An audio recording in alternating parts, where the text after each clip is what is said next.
नमस्कार सबों को।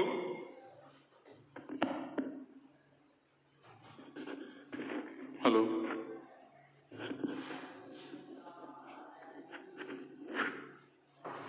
तो हम लोग पिछले क्लास में स्टार्ट किए थे एक न्यू चैप्टर इलेक्ट्रोकेमिस्ट्री या वैद्युत रसायन। उसका इंट्रोडक्शन क्लास चल रहा था, आज भी इंट्रोडक्शन ही चलेगा। इसमें हम लोग कुछ और टर्म को देखेंगे।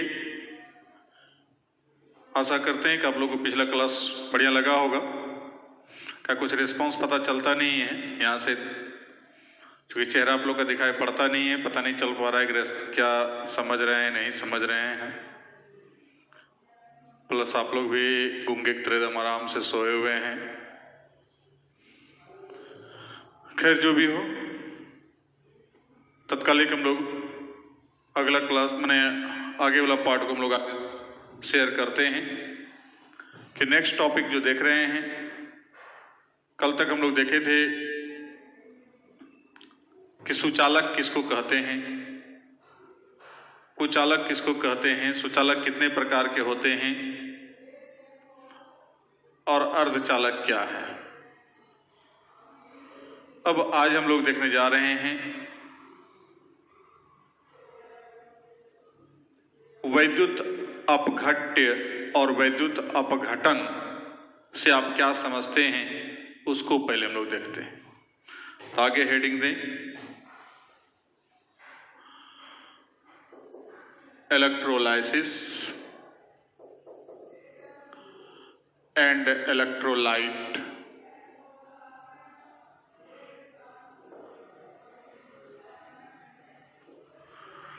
वैद्युत अपघटन एवं वैद्युत अपघट्य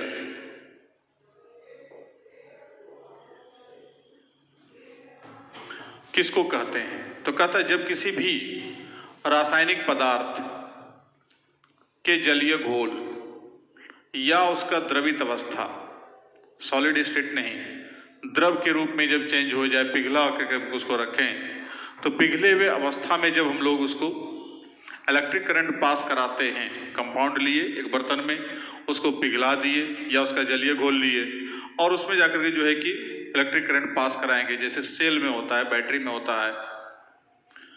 तो ठीक उसी प्रकार से यहाँ पर दो प्लेट लेकर के, एक प्लेट होगा कैथोड, दूसरा प्लेट होगा एनोड, और दोनों को एक प्लस और एक माइनस से जोड़ करके इलेक्ट्रिक करंट जब पास कराएंगे, तो इलेक्ट्रिक करंट पास कराने के पश्चात यदि वो कंपाउंड अपने कंपोनेंटल आयन के रूप में विघटित होता है, अवयवी आयन के रूप में विघटित होता है, तो वो पदार्थ कहलाएगा इलेक्ट्रोलाइट या वैद्युत अपघट्य, और यह घटना कहलाता है वैद्युत अपघटन। तो उसी के यहां पर देखते हैं हम लोग कि जब किसी रासायनिक पदार्थ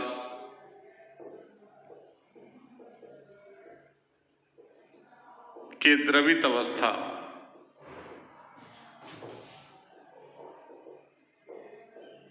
या जलीय घोल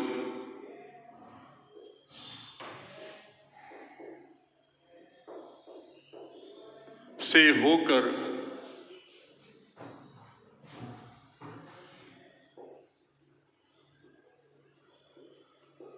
विद्युत धारा प्रवाहित किया जाता है,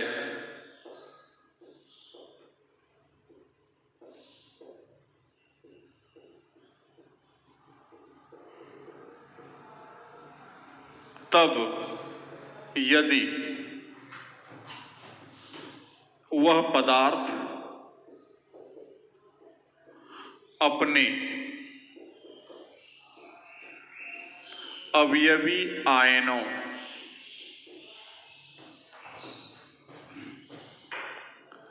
के रूप में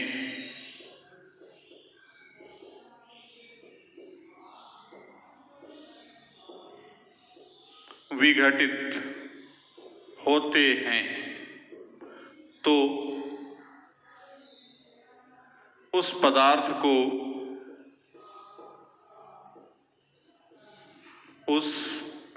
को वैद्युत अपघट्य कहा जाता है।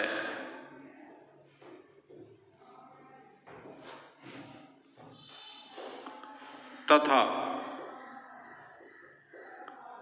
इस घटना को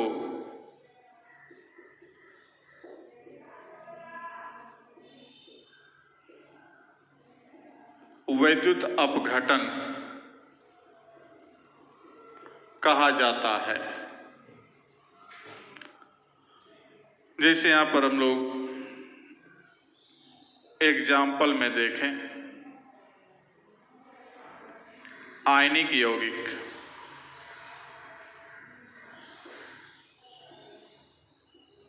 तथा ध्रुवीय सहसंयोजक यौगिक, ये दोनों प्रकार का जो यौगिक होगा वो जाकर के जो है वैद्युत अपघट्य कहलाएगा।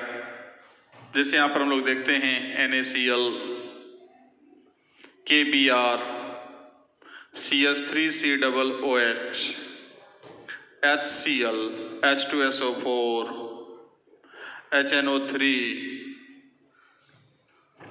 CaCO3, MgSO4 etcetera. इसमें दोनों प्रकार के यौगिक है, आयनिक यौगिक भी है और ध्रुवीय सहसंयोजक यौगिक भी है। अब किसी को लेते हैं, जैसे मान लीजिए KBr है, द्रवित अवस्था है, पिघला हुआ।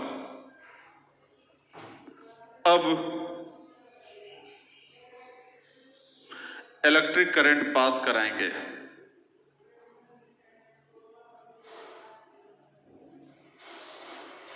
K प्लस Br माइनस, तो ये जाकर के जब आयन के रूप में टूट रहा है तो ये कहलाएगा इलेक्ट्रोलाइट। अब प्रोसेस कहलाएगा इलेक्ट्रोलाइसिस।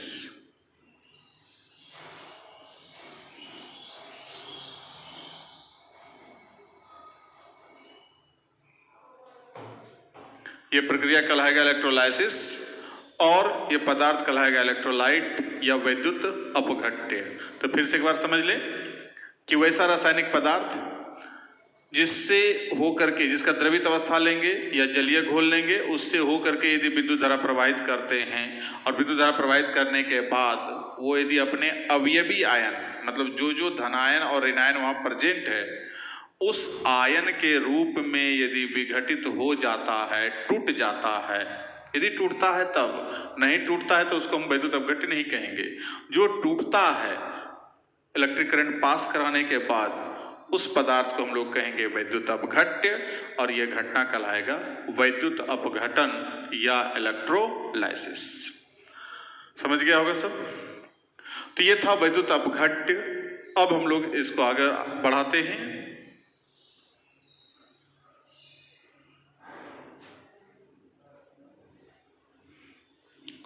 आगे देखते हैं इसका टाइप।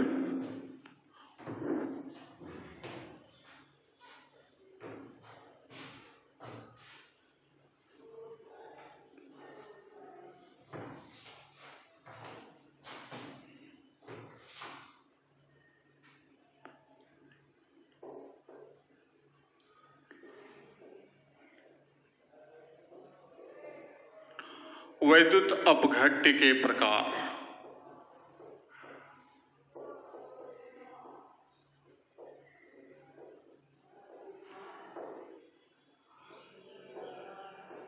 Types of electrolyte.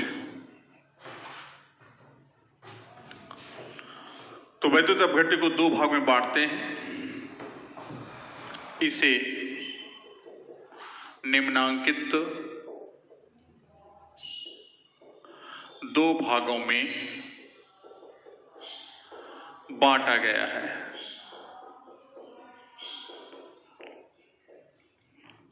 पहला नंबर प्रबल या सबल वैद्युत अपघट्य।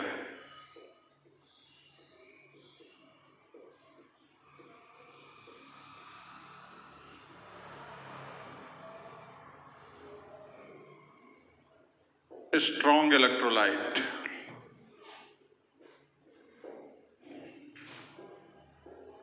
वैसे वैद्युत अपघट्य जो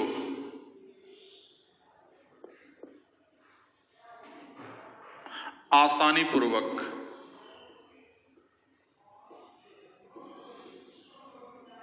एवं पूर्णतः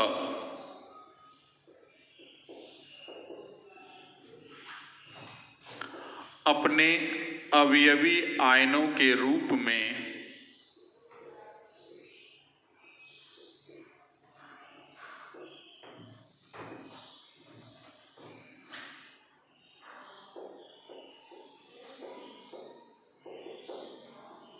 अपघटित होता है या वैद्युत अपघटित होता है। मतलब विद्युत धारा प्रवाहित करेंगे तब टूटेगा। तो या तब उसे प्रबल वैद्युत अपघट्य कहा जाता है।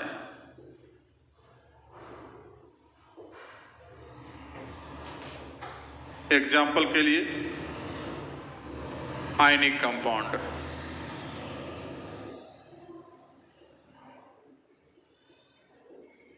NaCl, CaCO3, CaSO4, MgCO3,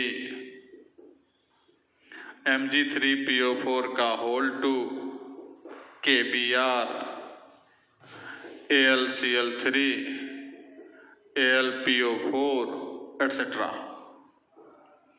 ये सब का जाकर के जो है इस ढंग का जितना भी कंपाउंड, मतलब जिसमें कि एक मेटल हो और दूसरा नॉन मेटल, तो मेटल नॉन मेटल के बीच जब भी दोस्ती होती है, केमिकल बॉन्ड यदि पढ़े होंगे तो आयनिक बॉन्ड का निर्माण के शर्त में यही था कि एक तरफ धातु होगा दूसरा अधातु होगा, तो धातु और अधातु के बीच जब दोस्ती होगी तो वो आयनिक बॉन्ड बनाएगा और ये कंपाउंड कहलाएगा आयनिक कंपाउंड। ये आयनिक कंपाउंड जितना भी होगा सब क्या है, प्रबल वैद्युत अपघट्य, अर्थात इलेक्ट्रिक करंट जब पास करेंगे इससे होकर के, इसके जलीय घोल या इसके द्रवित अवस्था से होकर के, तो ये पहले आसानी से टूटेगा, ज्यादा इलेक्ट्रिक करंट पास करने की जरूरत नहीं है, हल्का सा सिर्फ पास करेंगे, इसके बाद कंप्लीटली टूटेगा। मतलब जितना जैसे मान लीजिए हम 5 kg MgCO3 लिए, तो 5 kg MgCO3 में जितना Mg होगा सब अलग हो जाएगा और जितना CO3 होगा सब अलग हो जाएगा।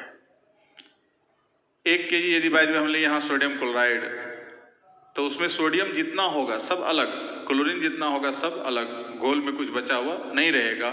तो इस प्रकार से कंप्लीटली टूट जाए और इजीली टूट जाए, आसानी पूर्वक विघटित हो रहा है, तो ये मैंने ऐसा पदार्थ कहलाएगा प्रबल वैद्युत अपघट्य, स्ट्रॉन्ग इलेक्ट्रोलाइट। अब हम लोग देखते हैं बी नंबर।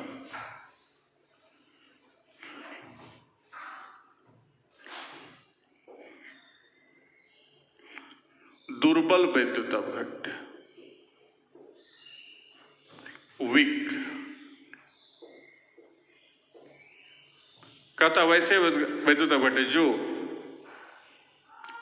वैद्युत अपघटित नहीं होता है,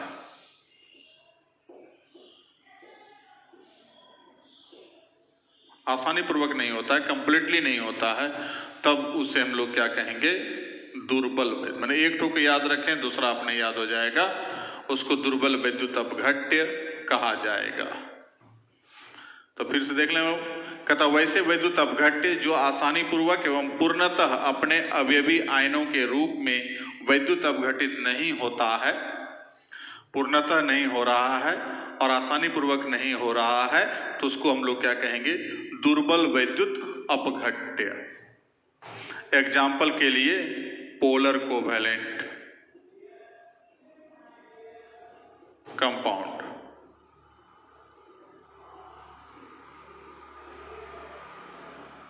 ध्रुवीय,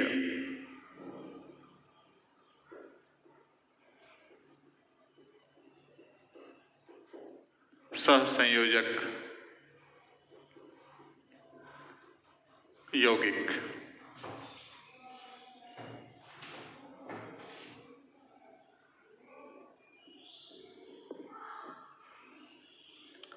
जैसे HCl है, HF है, CH3COOH, HCOOH, H2C2O4 एटसेट्रा। इस ढंग का जितना भी कंपाउंड है वो सब का सब क्या है? पोलर कोवेलेंट कंपाउंड है। और पोलर कोवेलेंट कंपाउंड जितना भी होगा सब क्या होगा? दुर्बल वैद्युत अपघट्य।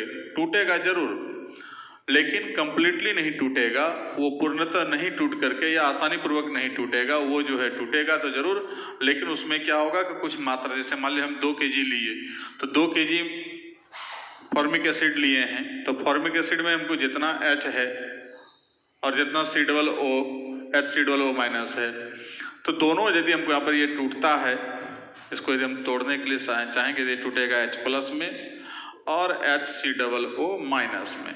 तो ये फॉर्मेट आयन और ये H प्लस आयन जितना उसमें प्रेजेंट रहेगा वो टोटली नहीं टूटेगा। कुछ मात्रा उसमें बचा यदि घोल में रह जाता है तो उसको कहेंगे हम लोग दुर्बल वैद्युत अपघट्य, जो कंप्लीटली नहीं टूटे और आसानी पूर्वक नहीं टूटे, इसको कहेंगे हम लोग दुर्बल वैद्युत अपघट्य। तो ये था वैद्युत अपघट्य के प्रकार। 2 प्रकार हो गया, सबल और दूसरा दुर्बल। सबल में हो गया कि जो आसानी से टूट जाए और कंप्लीटली टूट जाए, और दुर्बल में हो गया कि जो आसानी और कंप्लीटली नहीं टूट रहा है, पूर्णतः नहीं टूट रहा है, उसको हम लोग क्या कहेंगे? दुर्बल वैद्युत अपघट्य। तो ये था वैद्युत अपघट्य के प्रकार। अब हम लोग देखते हैं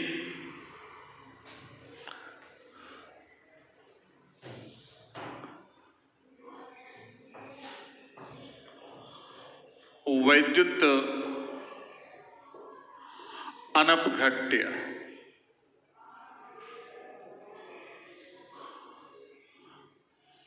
नॉन इलेक्ट्रोलाइट।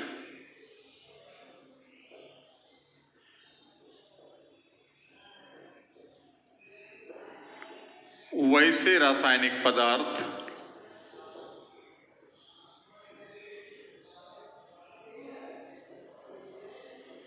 जो वैद्युत अपघटित नहीं होता है अथवा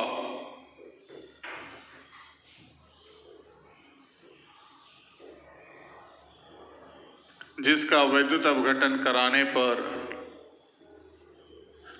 या जिससे होकर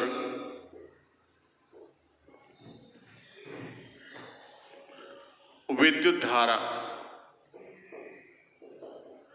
प्रवाहित करने पर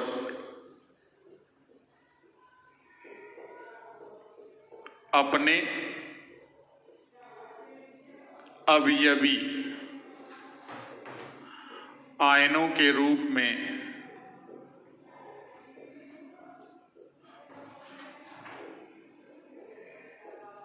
विघटित नहीं होता है, उसे वैद्युत अनपघट्य कहा जाता है।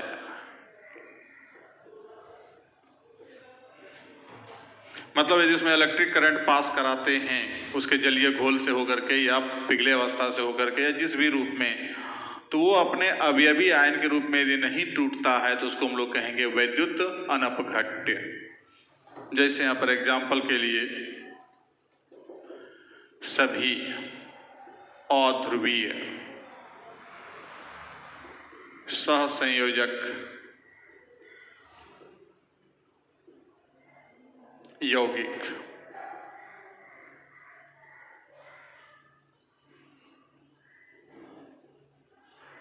CCl4, SiCl4, SiBr4, SiO2, CO2,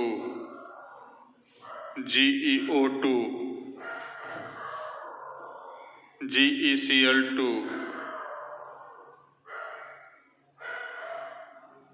CF2Cl2 etcetera. इस ढंग का जितना भी कंपाउंड है वो सब का सब जाकर के जो है कि वैद्युत यहाँ पर GeCl4 हो जाएगा। तो इस ढंग का जो भी कंपाउंड है सब नॉन पोलर कोवैलेंट कंपाउंड है, और नॉन पोलर कोवैलेंट कंपाउंड जब है तो उससे होकर इलेक्ट्रिक करंट जब पास कराएंगे तो वो अपने अवयवी आयन के रूप में विघटित नहीं होगा। इस कारण से इसको क्या कहेंगे हम लोग, वैद्युत अनपघट्य या नॉन इलेक्ट्रोलाइट।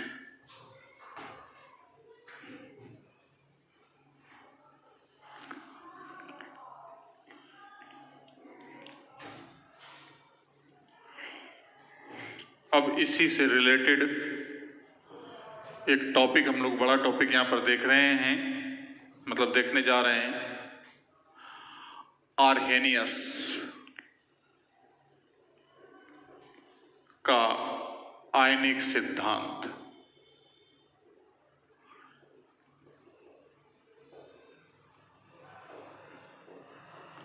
आर्हेनियस आयनिक थ्योरी।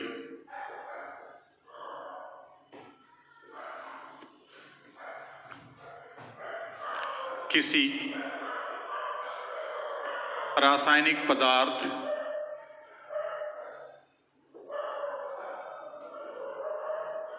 के वैद्युत अपघटन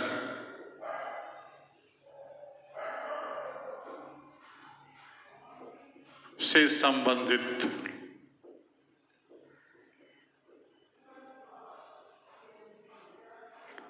बातों की जानकारी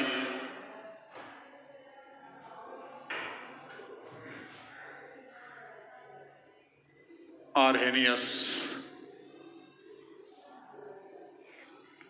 के द्वारा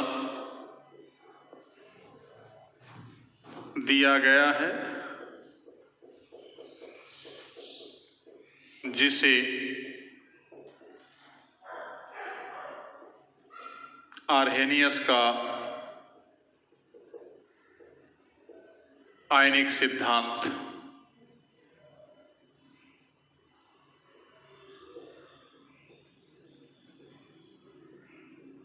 कहा जाता है।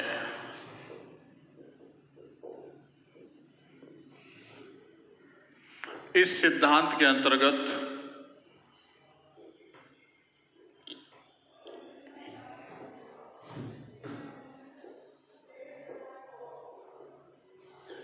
निम्नांकित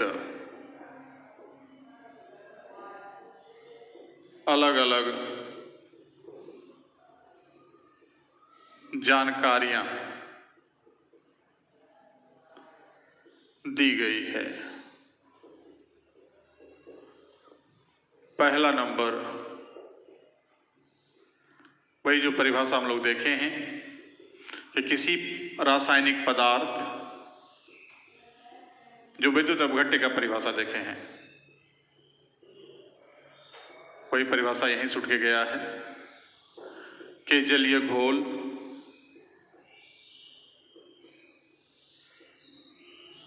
या द्रवित अवस्था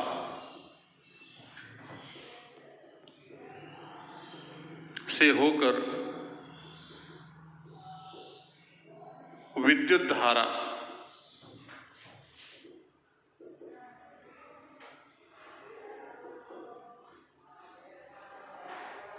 प्रवाहित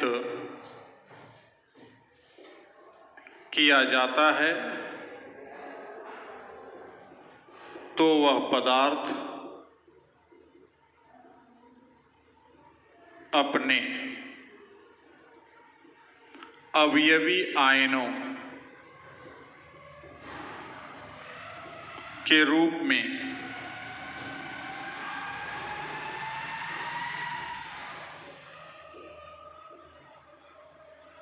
विघटित हो जाता है,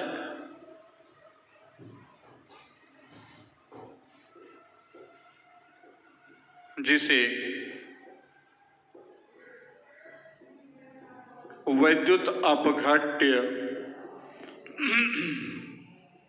कहा जाता है तथा इस घटना को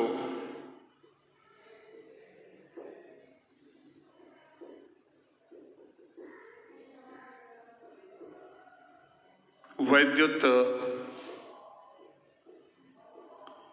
अपघटन कहा जाता है।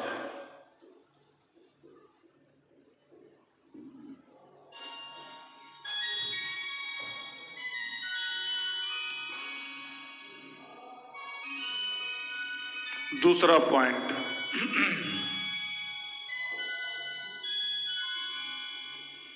वैद्युत अपघटन के पश्चात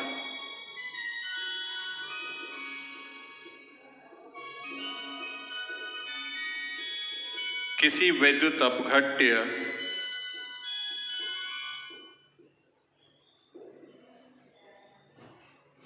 के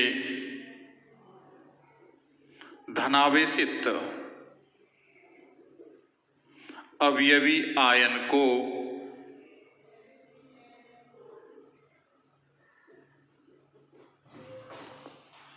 धनायन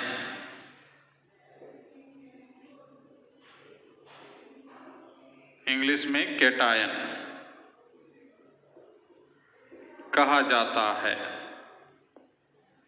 तीसरा, किसी वैद्युत अपघट्य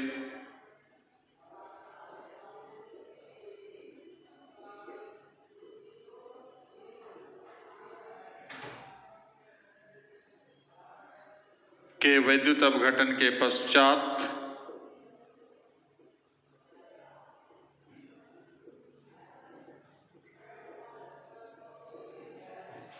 प्राप्त ऋणावेशित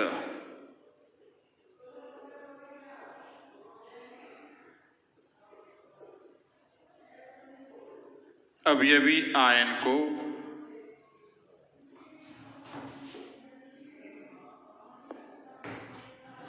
ऋणायन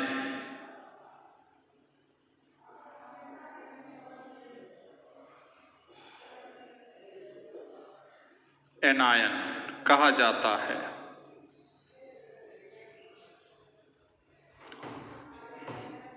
तीन पॉइंट अभी तक देखे।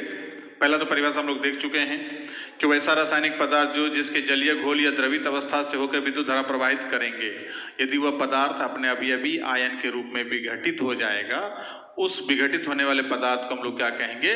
वैद्युत अपघट्य कहेंगे। और ये घटना को क्या कहेंगे? वैद्युत अपघटन कहेंगे। अब दूसरा फिर कि वैद्युत अपघटन के बाद जो अवयवी आयन प्राप्त हो रहा है, तो उसमें जो धनावेशित वाला होगा अवयवी आयन, उसको बोलेंगे धनायन या कैटायन। और जब हमको ऋणावेशित आयन प्राप्त होगा तो उसको हम लोग क्या कहेंगे? ऋणायन या एनायन कहेंगे। तो यह आरएनएस के आयनिक सिद्धांत में बात कही गई थी, पढ़ तो हम लोग पहले भी चुके हैं, लेकिन इसी सिद्धांत से गया है। ये बात सब बात की जानकारी पहले भी हम लोग को मिल चुकी है।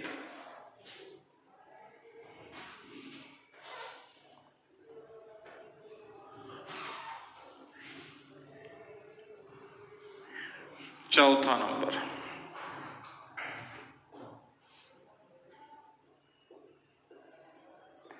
अवयवी धनायन तथा ऋणायन अपने वैद्युत अपघट्य के साथ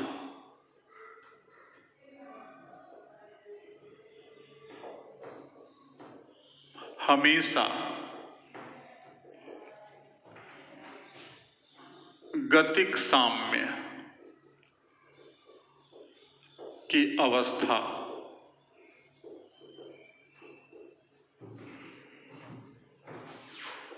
डायनामिक इक्विलिब्रियम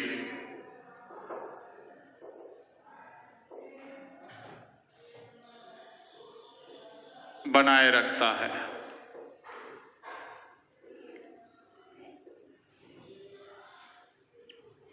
पांचवां,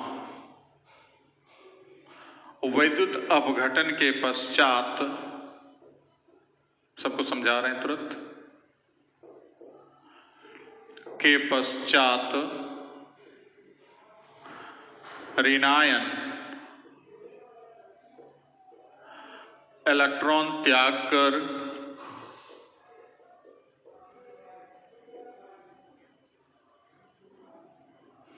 धन प्लेट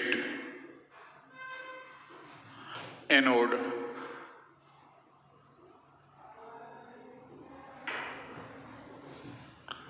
पर जमा होता है।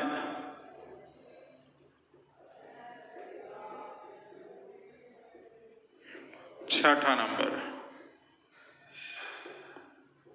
वैद्युत अपघटन के पश्चात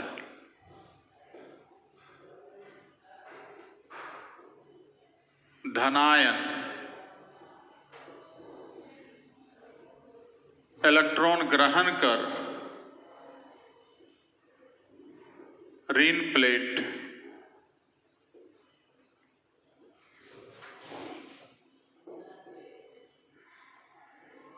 कैथोड प्लेट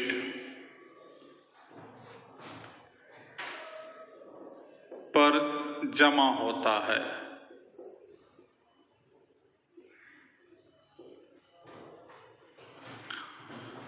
इसको समझिए अच्छा से। पहला इसमें चौथा पॉइंट बोल रहा है कि जब हम वैद्युत अपघटन कराते हैं तो जो अवयवी आयन प्राप्त होगा, मतलब धनायन और ऋणायन, ये दोनों अपने वैद्युत अपघट्य के साथ, मतलब जिस कंपाउंड से टूटा, तो मान लीजिए सोडियम क्लोराइड है, इलेक्ट्रिक करंट पास कराएंगे Na+ और Cl- में टूटेगा। दिखला रहे हैं जस्ट।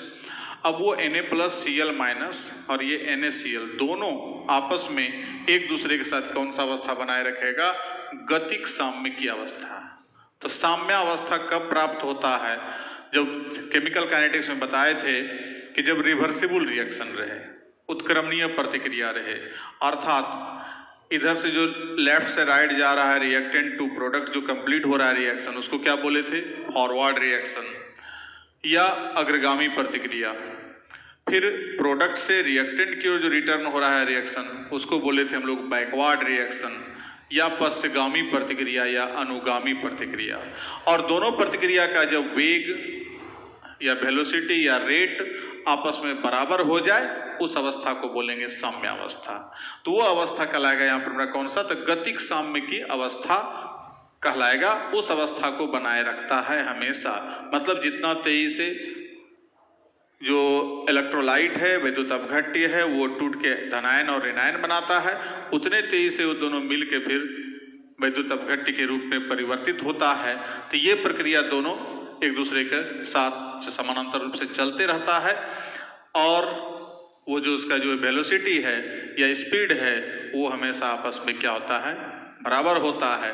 तो उस अवस्था को हम लोग कहते हैं गतिक साम्य की अवस्था। अब उसके बाद कहता है विद्युत अपघटन कंप्लीट हो रहा है अब, तो वैसे कंडीशन में जो ऋणायन है वो इलेक्ट्रॉन त्याग करके कहाँ जमा होगा? तो सेल में जो दो प्लेट होता है, एक एनोड प्लेट दूसरा कैथोड प्लेट, तो एनोड प्लेट पर ऋणायन जमा होगा और कैथोड प्लेट पर धनायन जमा होगा। यहाँ इलेक्ट्रॉन ग्रहण होगा, यहाँ इलेक्ट्रॉन त्याग होगा। अब ये 6 पॉइंट का एक एग्जाम्पल देखते हैं तो सब क्लियर हो जाएगा।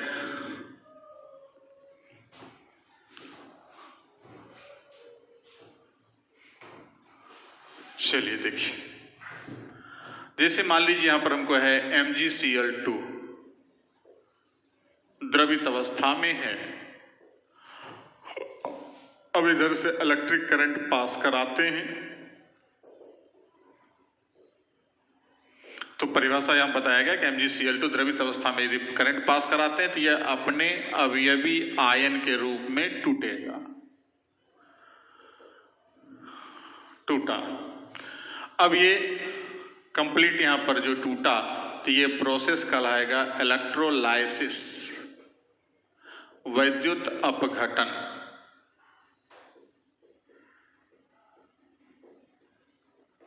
और ये पदार्थ कहलाएगा इलेक्ट्रोलाइट,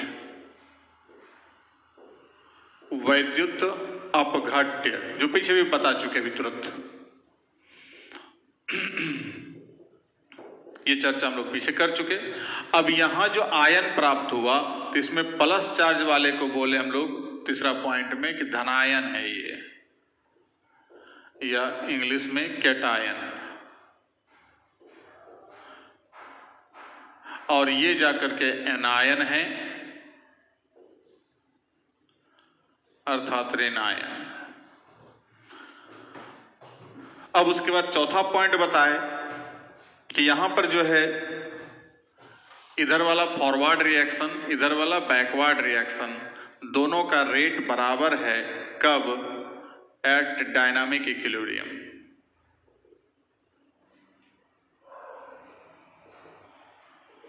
डायनामिक इक्विलिब्रियम का जो कंडीशन आएगा तो वहां पर क्या होगा? RF equal to RB। याद होनी चाहिए आपको। RF क्या है? Rate of forward reaction.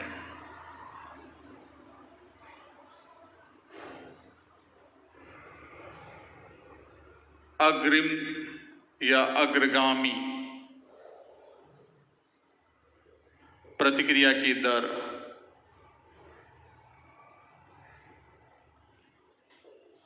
और RB क्या है? तो रेट ऑफ बैकवर्ड रिएक्शन।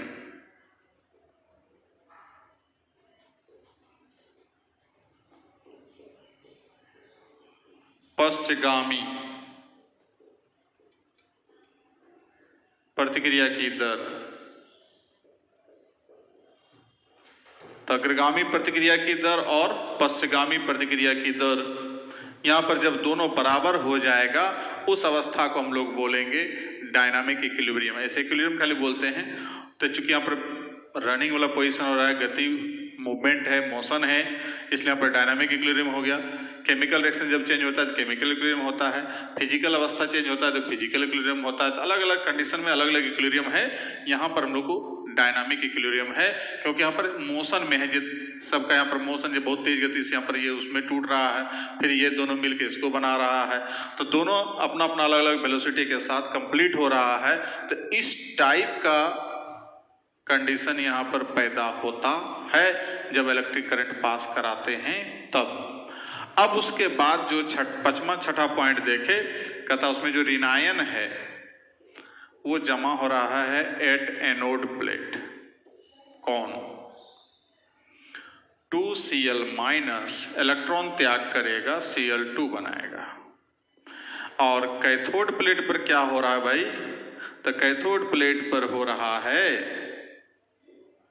घटना घटित हो रहा है कि ये जो Mg+2 है वो 2 इलेक्ट्रॉन लेकर के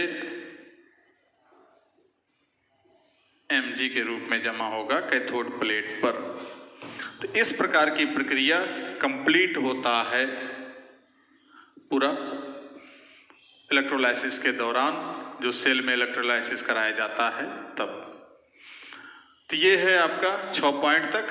अब 2 पॉइंट और है, जस्ट इसको हम लोग देख रहे हैं, मिटा दूं।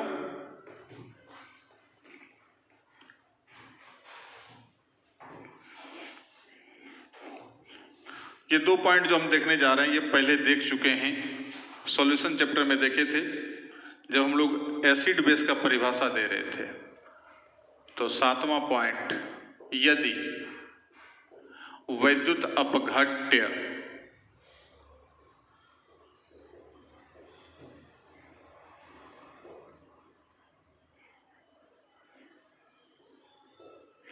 वैद्युत अपघटन के पश्चात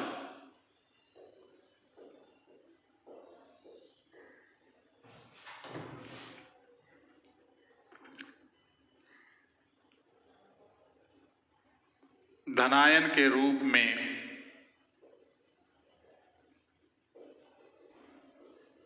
H प्लस आयन, याद होगा, या H3O प्लस आयन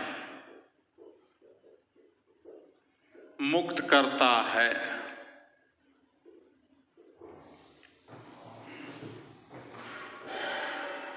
तो उसे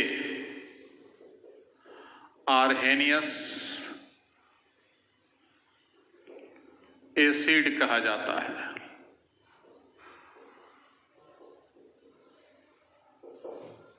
तो वहां एग्जाम्पल दिए थे, जैसे HNO3 है, इलेक्ट्रोलाइसिस कराते हैं और H plus plus NO3 minus टूट रहा है, HCOOH, H plus plus HCOO minus टूट रहा है, H2SO4 2H plus plus SO4 minus 2 के रूप में टूट रहा है, H3PO4, सब एग्जाम्पल देखा हुआ है। तो 3H plus plus PO4 minus 3 टूट रहा है। यदि HNO3 का जलीय घोल लेके चलते हैं और उसके बाद इलेक्ट्रिक करंट पास कराते हैं तो H3O plus plus NO3 minus के रूप में टूटता है। तो ये सब को हम लोग बोलते हैं आर्हेनियस एसिड्स। पीछे देख चुके हैं हम लोग बहुत सारा एग्जांपल और वहां पर देखे थे, फिर से एक बार समझ लीजिए, खाली वही चीज खाली एक बार रिपीट कर रहे हैं कि कोई भी वैद्युत अपघट्य यदि वैद्युत अपघटन के पश्चात धनायन के रूप में, धनायन ये है, तो धनायन के रूप में यदि H प्लस आयन या H3O प्लस आयन, जिसको हम लोग हाइड्रोनियम आयन बोलते हैं, उसके रूप में विघटित हो रहा है या मुक्त कर रहा है, तो उसको हम लोग क्या कहेंगे, आर्हेनियस एसिड कहेंगे। ठीक है। अब लास्ट पॉइंट 8वां, ऋणायन के रूप में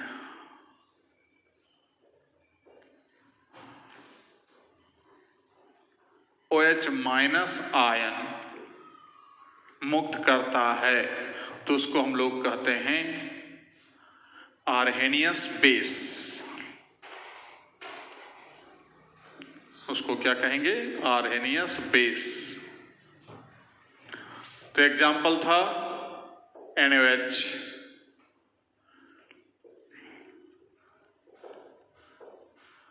इलेक्ट्रोलाइसिस कराते हैं, Na plus OH minus CaOH का whole twice, Ca plus 2 plus twice OH minus AlOH का होल 3, Al प्लस 3 OH का माइनस CrOH का होल 3, तो Cr प्लस 3 OH माइनस। तो यदि भस्म के माने ऐसा पदार्थ जो विद्युत अपघटन के पश्चात ऋणायन के रूप में OH माइनस आयन मुक्त कर रहा है, तो उसको हम लोग वहां पर पढ़ चुके थे, क्या कहेंगे, आर्हेनियस बेसेज, आर्हेनियस भस्म। तो ये था आर्हेनियस एसिड और आर्हेनियस बेस का भी परिभाषा यहाँ पर इंक्लूड हो गया। ये कुल मिला के कहलाएगा आर्हेनियस का आयनिक सिद्धांत। देखिए एक पॉइंट को, छोटा सा चीज पॉइंट है, इसको अच्छा से देख लीजिएगा, समझ लीजिएगा। उसके बाद और भी कुछ टॉपिक है, जैसे हम लोग को सेल के बारे में जानना है, सेल क्या है, सेल कितने प्रकार के होते हैं। उसके बाद हम लोग को जानना है यहाँ पर एक माइग्रेशन थ्योरी है, यहाँ पर जस्ट हम लोग इसी पर फिर विद्युत अपघटन पर आएंगे, उसको भी देखेंगे। और तब लास्ट में देखेंगे हम लोग फैराडे लॉ। तो अगले क्लास में मिलते हैं, तब तक के लिए धन्यवाद।